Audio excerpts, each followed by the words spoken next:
Salut les surfeurs de la finance, c'est Raph du blog Raph Axello, votre guide dans les vagues tumultueuses de l'investissement. Aujourd'hui, on parle d'un outil qui va vous faire surfer sur les marchés comme un pro, la moyenne mobile. Imaginez-vous sur une plage, observant les vagues. Parfois petites et agitées, parfois de magnifiques rouleaux. La moyenne mobile, c'est comme des lunettes magiques qui vous montrent la tendance générale de l'océan, au-delà des vaguelettes. Cool, non? Alors, c'est quoi cette fameuse moyenne mobile? C'est le GPS de votre trading.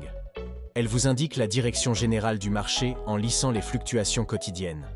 C'est un peu comme si vous demandiez à votre grand-mère de résumer la météo du mois. Elle ne va pas détailler chaque jour de pluie, mais vous dire si globalement, il a fait beau. On a différents types de moyennes mobiles, comme une famille un peu bizarre.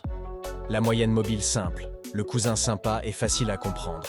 Il fait la moyenne des prix sur une période donnée, simple comme bonjour. La moyenne mobile exponentielle, le cousin branché qui donne plus d'importance aux prix récents. Il est plus réactif, comme votre ado qui répond au texto en moins de 3 secondes.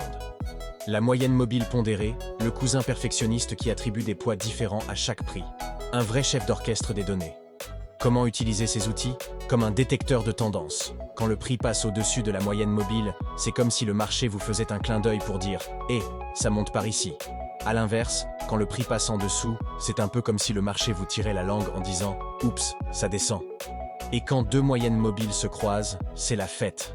On appelle ça une croix d'or quand la courte passe au-dessus de la longue, signal haussier, et une croix de la mort quand c'est l'inverse, signal baissier.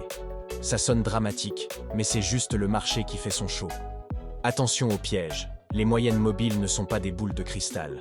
Elles ont un petit temps de retard, comme votre oncle qui arrive toujours en retard au repas de famille. Ne vous fiez pas uniquement à elles, combinez-les avec d'autres indicateurs pour avoir une vision plus complète.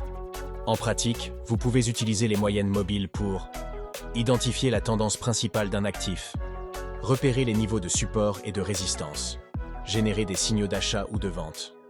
Mais n'oubliez pas, même les meilleurs surfeurs ne peuvent pas prévoir chaque vague. Les marchés financiers sont imprévisibles, et parfois, vous allez boire la tasse. C'est normal, ça fait partie du jeu. Pour maximiser l'efficacité des moyennes mobiles, voici quelques conseils. Testez différentes périodes pour trouver ce qui fonctionne le mieux pour votre style de trading. Combinez-les avec d'autres indicateurs techniques pour confirmer les signaux. N'oubliez pas de prendre en compte le contexte général du marché et les fondamentaux de l'actif que vous tradez. Vous voulez en savoir plus? Inscrivez-vous à ma newsletter. Chaque semaine, je vous envoie des articles exclusifs pour booster votre QI financier.